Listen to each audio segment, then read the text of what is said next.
Welcome to another edition of More to Life Conversations. I'm Julie Soskin, Principal of Insight and Intuition.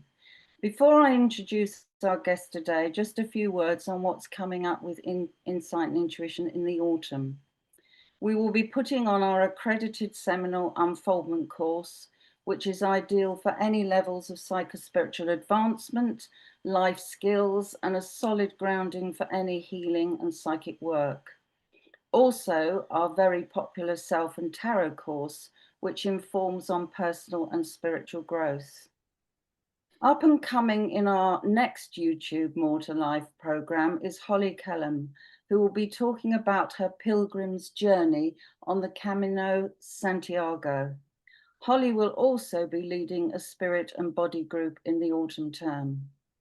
If you'd like to be in touch with our latest information, please email julie@juliesoskin.com or info@insightandintuition.com.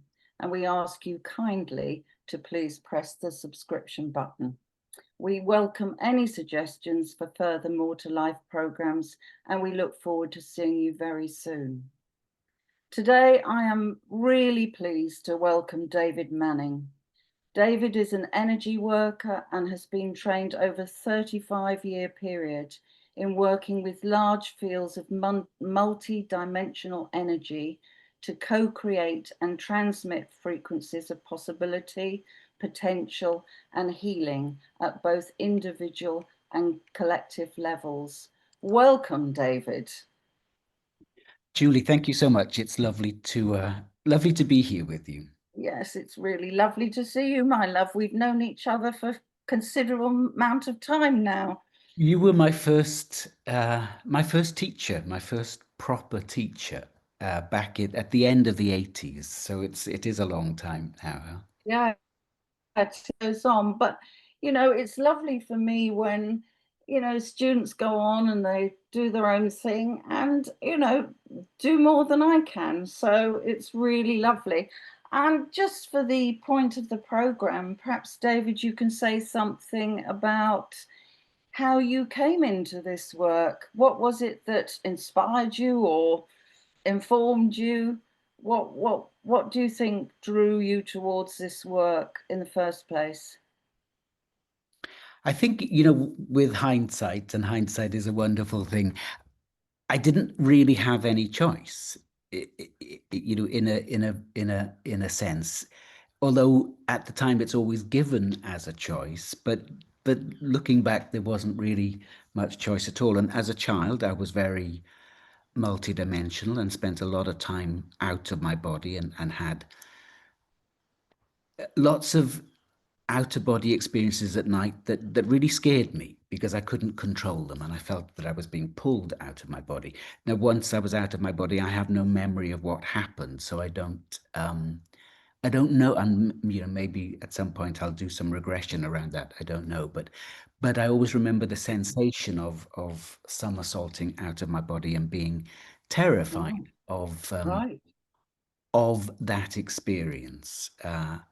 But I was literally away with the fairies, I think, for a lot of my childhood. And there was always a voice in the center of my head early in my childhood that chatted away endlessly, and then that withdrew. And I remember I have this clear memory of standing in the playground in my primary school, looking around, knowing that that voice that had sort of kept me company was no longer there, and looking around in sort of horror, thinking I've got to try and fit in here, and understanding that I didn't know how to do that.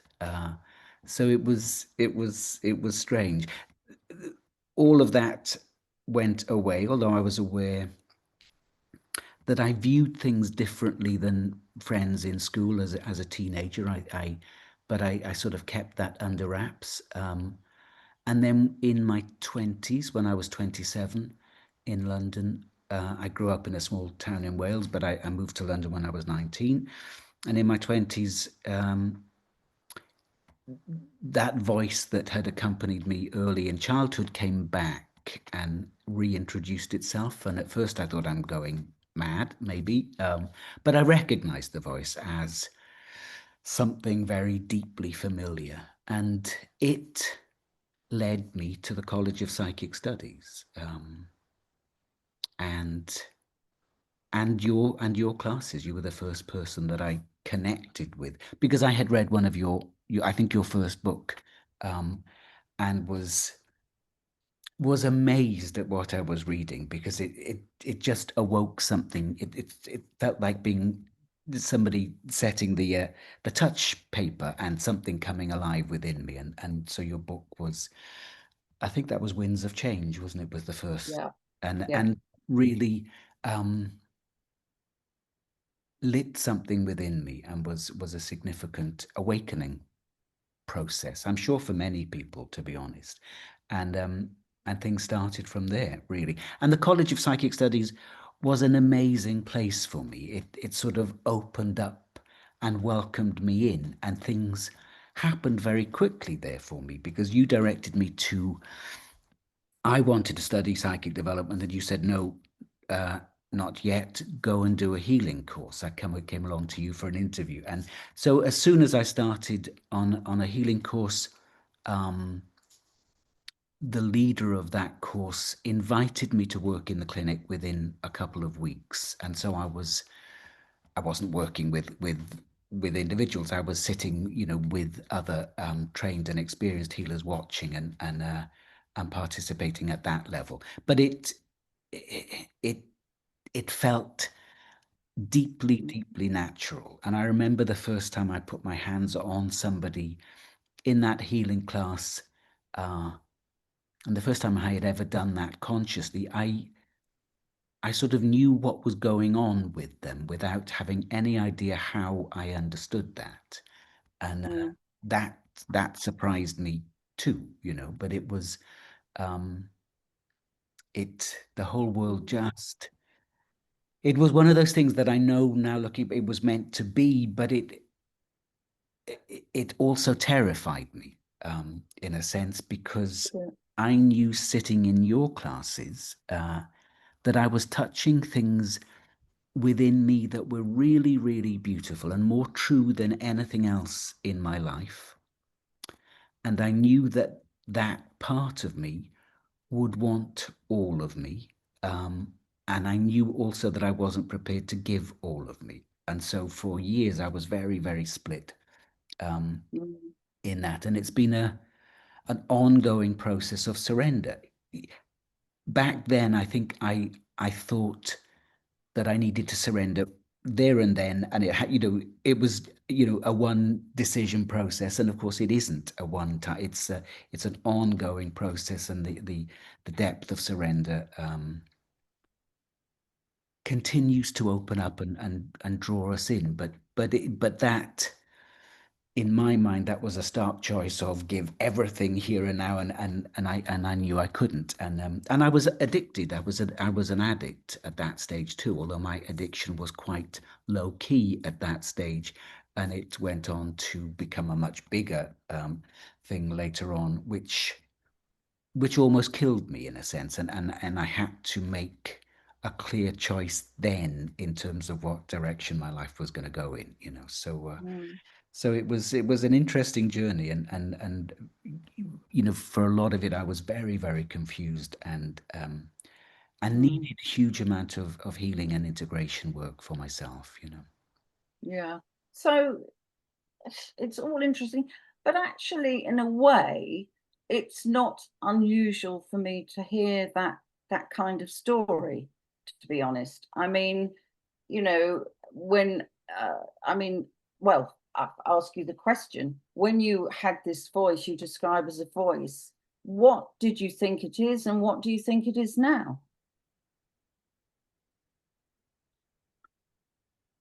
I don't think, because it was always there in my childhood, I didn't Right. think about it. It was always there until it left, and then it was that, where's it gone? Once more, I think when I was 14 or 15, I heard that voice again whispering my name. Mm. Uh, and then when it came back again, it sort of fitted in such a natural way that I didn't spend much time thinking about it then. I just Right. knew it as guidance. Now I think it's the highest part of me. Yeah. Yeah. And and Yeah. and I think I always remember in your class you were asking us, so what are your guides? Ask your guides who they are. And I was told, we are you. We are the unintegrated Yeah. aspects of Yeah. you. Yeah. Hold the wisdom that you have yet to Yeah. allow yourself to integrate. And it, I, it was that, and that was lovely. I'm really pleased to hear you say that, David, because you know, people talk to me a lot about guides and things like that. And I think most of the time, I wouldn't say 100%, but most of the time, what people think of guides are a higher aspect of themselves. Yeah.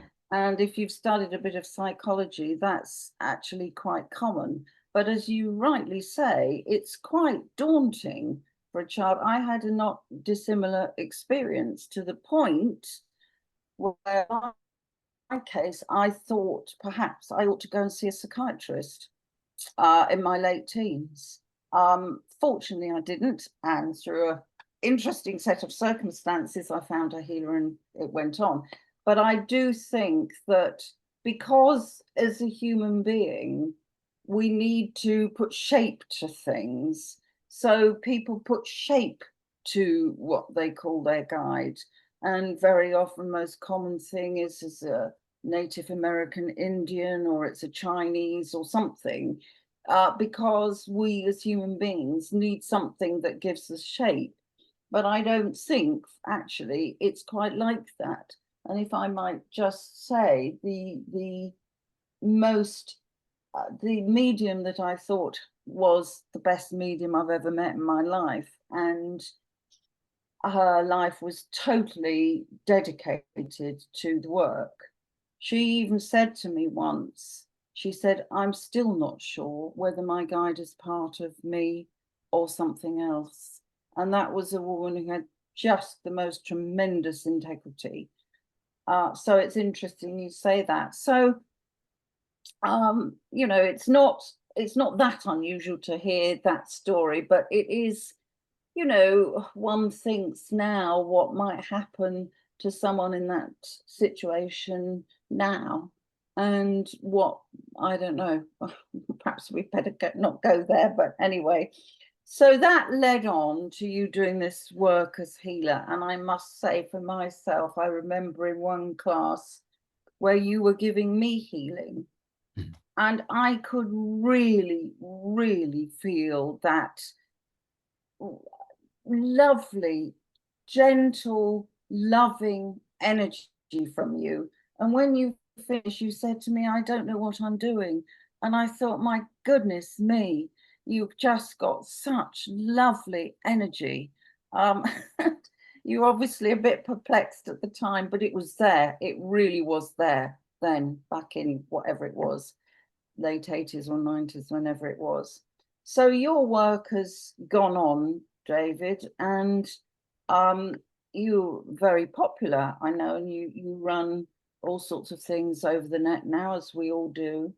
I was interested that you talk about working with multi-dimensional energies. And for our audience, I wonder if you would like to say something about what that means for you, what it is. Yeah, it's it's one of those words that's very popular now. It wasn't so much popular when Oh, okay. I started, but so it's interesting that you say that, I said to you I didn't know what I was doing, because that's always been the case. I don't know what I'm doing half the time, and But and whatever it is, you're doing it well. there's a part of me that knows what it's doing and trusts very deeply, um, which has always surprised me, because my levels of trust in other areas of my life haven't been very deep, and I've needed to work with those. But there was a place that when I was meditating or when I would start to work, it would sort of blossom within me, and there was a knowing. in that place that has always guided me in a sense, and working, and this is something that I would really recommend to people if they're thinking, or wanting to explore further, or because I spent years training and studying at the College of Psychic Studies, and that gave me the most amazing foundation where I could really drop into these places that became very familiar, and I learned to trust those places, and it was that was a hugely important part of my process,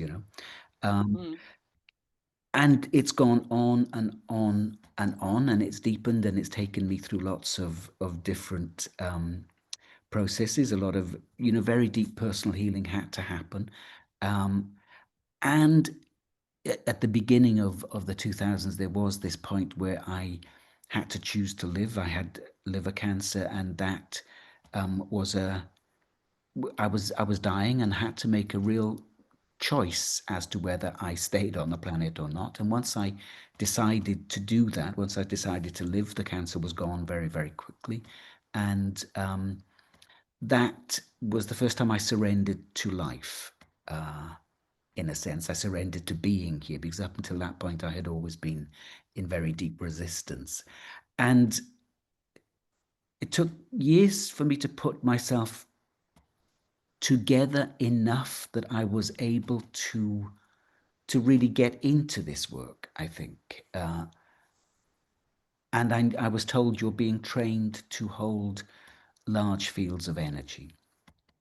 And so that process went on. And what happens now is that I run online, virtual online gatherings, and maybe 100, 150 people show up for those. If they're sometimes they're very large, if I've made them a free event, and there can be quite a few hundred people, and so you feel the field of that. It's amazing how the opportunity that the internet provides us to connect all over the planet. And I remember the first time working with a healer. I'd been in the States, and I said, "Oh, I'm really going to miss the sessions that we've had together." And she said, "Oh, we can work over the phone." And I thought, "Oh, that's nonsense. That's not going to work." And sure enough, when I came back to London, and we were on the phone, I could feel the energy work just as if she were in the room with me. And that really opened my mind to the possibilities. And of course, the internet then does exactly the same. It provides a vehicle, in a sense, for us to allow our consciousness to expand. And so many of us gather, we build a field of energy that is us, and we extend invitations to many other realms and beings. And so there are lots of dimensions of frequency that work with us. And people report all the time that they really feel each invitation, perhaps to the nature spirits and the plant and the animal kingdoms, to the energy grids of the planet and the sacred sites. And as we extend these invitations, all of these energies, which of course are always already present, but when we extend an invitation, that amplifies the presence. In effect, those energies step forward and make their presence known. And so in that sense, there are many layers of frequency, if you like. And I think it's a really useful thing for people to pay attention to each of those frequencies as they come in, because that trains your sensitivity, in a sense. You start to recognize, oh, that's the frequency of the angelic realm, that's the frequency of the nature spirit realm, and it's a useful sensitizing process in a sense. And so we work then on themes that have been showing up for me during the week, and I'm aware now that I act as an interpreter of frequencies. And sometimes it's in the work I do with individuals that a theme comes up, and as I'm watching it in their energy field, I become aware that this is not just personal for them, this is a collective theme, and we might work deeper on that on a weekend event. Or sometimes the information lands during the week about things that are happening or rippling through the collective, and we'll work on a process, a deep guided meditation that is energy work for those that have gathered, but also for the planetary field as well. And at first, I was, when this started happening 10 years ago, 11 years ago now, I think, I thought, oh, I don't really think this. I wasn't in a place of deep trust with it. I thought, I think I'm sort of making this up. But as time has gone by and people have given me feedback about their experiences, I've come to trust again that this is, when we come together as a group, with gathered around a single purpose, a single intent, then extraordinary things can happen from that. And I think we're only just realizing as a collective the power we have at our disposal, in a sense, or that is willing to work through us when we are gathered for a greater purpose, in that sense. And we've seen it all the time in how quickly a group or a mob can be swayed into action one way or another. And this is exactly the same process, but it's harnessing it for the highest good of all concerned, in that sense. And from my perspective, and what I'm being told, is that we are only just beginning to nibble at the edges of recognizing the power of collective fields to change our reality. So I think it seems like a very exciting option, So can you just say something more about what you see or feel in terms of the planetary field? What do you mean now in terms of You what's use holding? that expression, and I think people might be interested to know, because you're talking about connecting presumably to this planetary field. How do you see that? Do you see that as something that's always there? What? Yeah, I spent a lot of time. I was always very interested in the earth energy lines and sacred sites. So I spent a lot of time visiting places like that, and I think that naturally attunes you to the earth's energy field Right. and the grids of the earth. And I'm not saying you have to do that, because of course we exist within the energy field of the planet. The planet is, from my perspective, a highly sentient being, and is really, really happy to interact with us quite consciously when we open up to that as a possibility. And I used to have experiences of asking about the weather, and things would happen. I remember I used to always be in Wales, where I grew up. It was a mild climate, so often we wouldn't have snow, and I would always be desperate for snow. And then one day I was in the garden, and it snowed in a circle just around me, Oh, wow. and I sort of knew that this was an answer to my. I Oh. didn't think of them as prayers, but they were desperate pleas. Can we have some snow? Can we have some snow? And I ran in to tell my mother, and she was like, "Oh, don't be stupid. That was nonsense." But there was this little circle of snow that quickly melted because it wasn't freezing, but it had just been a Oh, little lovely. demonstration, in a sense, And I had little things like that with the weather and stuff like that, and so now it just feels like a natural process.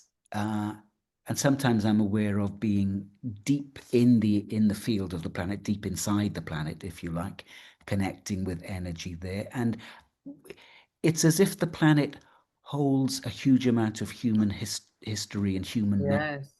Um, and Yeah. some years ago, I was told that the planet is no longer holding the human karma. It's been dissolved from the planetary field. But of course, we hold that at an individual level within ourselves. And so there was the opportunity then, and let me think, that must have been 7 years ago, because I had just moved then. So we hold the opportunity to literally let go of all of the karma that we've been holding at a personal level, because the planet is no longer holding it. But most people aren't really aware of that, I think, and so it still stays present in your own personal field, because it needs that conscious decision of, okay, let's release this. Let's let go of this. Let's not drag this deep Yeah, history around with us, you know. yeah.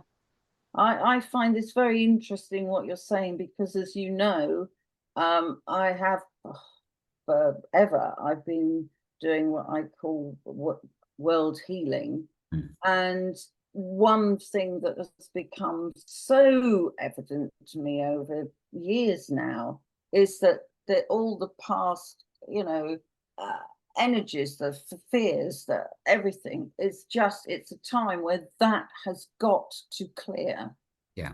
And the work that you do, David, is tremendously important, I think.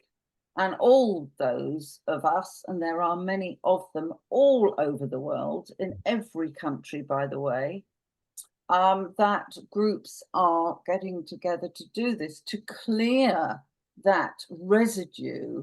Mainly, the main thing to clear, of course, is fear.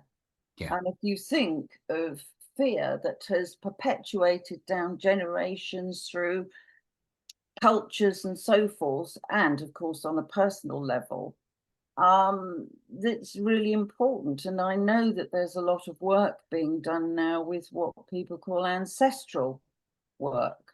So, through families, there's been a fear, and it goes from one generation to another, to another, to another. But at this point in our history, it's absolutely imperative that we do this both on an individual and a global level. And as you rightly say, having a group, it doesn't actually matter how big the group is. I Yeah. find it could be half a dozen, it could be two or three or four. It's just that group energy that brings this light, for want of a better word, into the planetary field, if you like, and so on. Because we do live in very interesting times, as the Chinese say. Yeah, And totally. I think a the lot love. of us, certainly my generation, knew that this was coming, and we're right in the middle of it now.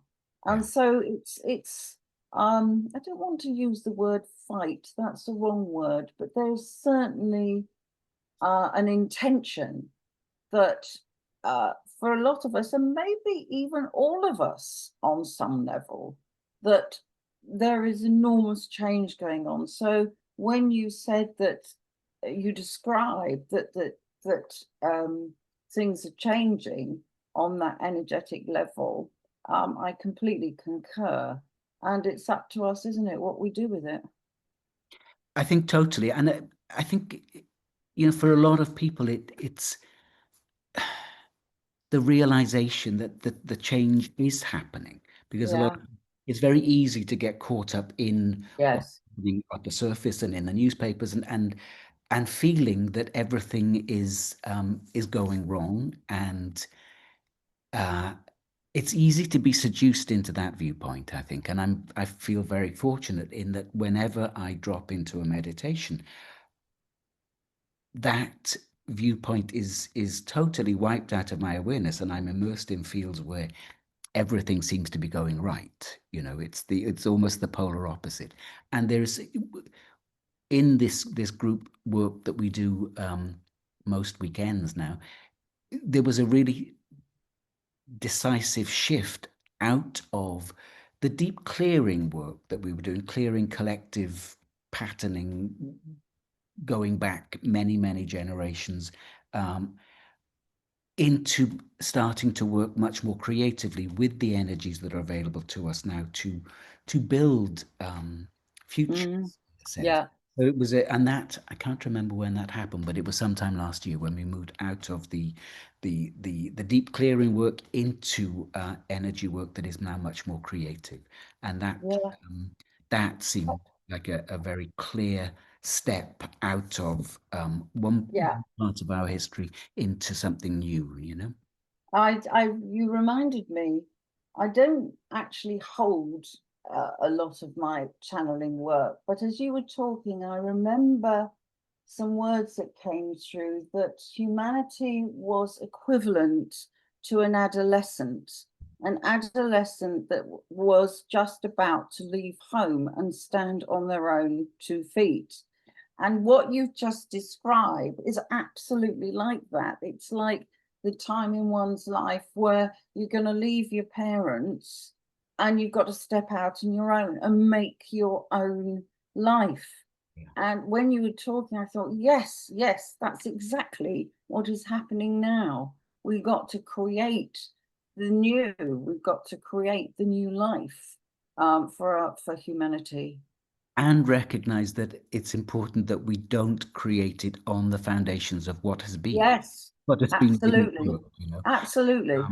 And there are new foundations very available to us now, I think, that that are truly beautiful, you know. And what I get to witness in the group energy work that we do is the huge amount of support from the other realms that comes in to hold the space and to bring energies in that become well, they penetrate through many, many layers of conditioning, patterning, ancestral patterning, whatever, Yeah. and activate parts of us that perhaps we haven't been working with for many thousands of years. I don't think, Or perhaps ever. maybe, but I think we're certainly recovering a lot of abilities, capacities that were perhaps more naturally or commonly used a long time ago. And we chose as a collective to go on a journey of an exploration of density, is how it's always termed to me, you know. Wow. So we chose this many thousands of years ago, and a lot of our natural connectedness got closed down. So we had this deep, entrancing experience of separation and separateness. Yes, Because now I yes, think we're moving out of that into a recognition of our connectivity and our unity, and that can give rise then to a very different world. yeah, yeah. And, also is the power of thought, isn't it? That Mm. is always constantly reminds me how important that is and how we think is what we're going to manifest. That those words, be careful what you wish for. So groups of people like the ones you work with and I work with, it's really important to get that, what the expression is, singing with the same hymn sheet, isn't it? But certainly in terms of unconditional love, which I know that phrase has been bandied around a lot, but nonetheless, it's incredibly important to work from what I always think of the heart center as my base. I think of the heart as the base from which we will grow, and not fuss and fret about all sorts of things that, as you say, we can get sucked into, people get sucked Yeah, into. yeah. And it's really important to just bring that energy into that divine love, I suppose you could call it. I don't know what word you want to call it, but it's really beautiful. It is, and you know, recently I have been encouraged to focus on the heart center, but going deep, deep, deep into the heart center, sort of, Yeah. because this in itself is a portal that seems to have no end to how deep you can explore, Yeah. and there are places here that seem as if they are points of creative capacity, almost like the place of the divine spark within. Yeah. And it's a really beautiful and powerful place to rest and to attempt to live from. I'm not particularly successful at that at the moment. It's a practice. It's an ongoing practice, and But you know when you're in it, don't you, David? That's the thing. I and mean, you know unless when you're you've some left. divine saint, you Yeah. probably aren't there 24/7, but as you say, you practice, and the more you practice, when you're in that space. And that allows you to not concern yourself with the, bits and And it pieces becomes that we have to easier deal to with. return to that place all the time as Yes. I practice more. Yes. consistently, but you certainly feel when you've left it as well. So, Oh God, yes, yes, definitely, yes.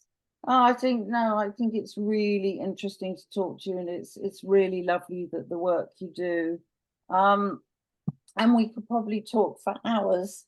Is there anything that you'd like to say at this point, David, to maybe advice for people or I'm not great with advice, particularly. I always know okay. I never wanted to take anybody's advice. But what I would say is that despite how things appear on the surface, we are, I think, making extraordinary strides forward, energetic, Mhm. in the Yeah. energetic. And the encouragement that I am given and what I've just experienced is that we are now opening to the frequencies of heaven. Oh wow. Of course, those frequencies have always been available to individuals that have done the work and open to them. But now I think they're starting to open at much greater levels, to wider portions of the collective.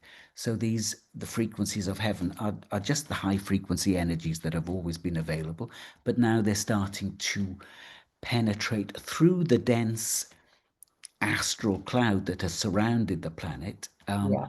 and become available collectively to us again. So in your meditations, if anybody's listening to this and in your meditations, just ask to be connected again to the frequencies of heaven and see what happens, because it's a very beautiful stream of consciousness that starts to flow in. Lovely. That's really lovely.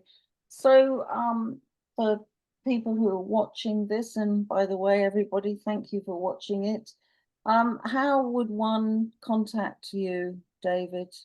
My website is www.davidmanningenergywork.com. And I have a YouTube channel, David Manning, and a Facebook page, the usual sorts of stuff. I don't do a huge amount of social media, but those are the places I'm easily contactable.